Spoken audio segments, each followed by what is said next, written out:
As it walks the fine line between health crisis and economic catastrophe, the government says its priority is to save jobs.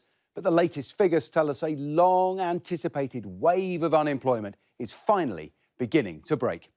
Unemployment in the 3 months to August rose to 4.5%. That's up 0.4%, the biggest rise in 3 years, and it leaves 1.52 million people unemployed. We can see the context here. The steep climb of 114,000 redundancies in the last 3 months on an ominously similar path to 2009, following the global financial crash.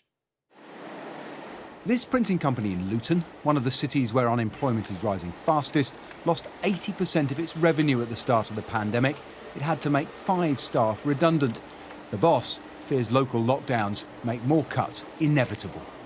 The next step, where we're looking at the work coming in and the type of work coming in and how we're going to react to the various sectors that are going to be impacted by the next lot of lockdowns, is we will have to make probably more permanent redundancies based on the fact that we've got to keep trimming and trimming and trimming.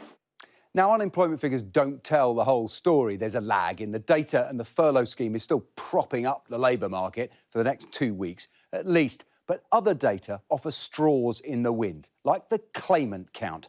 That's the number of people claiming benefits in and out of work, and it's soared, more than doubling since last year to 2.7 million. That's 1.5 million more people claiming state support since March. The young have been disproportionately affected by this crisis. 482,000 people are no longer employed, and 287,000 of them, that's 60%, are aged 16 to 24. The bleak picture for jobs is only likely to get worse. As we've seen, there are currently 1.52 million people unemployed. The International Monetary Fund says that will increase to 2.5 million next year, and that may be conservative. The unforgiving equation is that the tighter measures to protect lives, the more devastating the impact on livelihoods.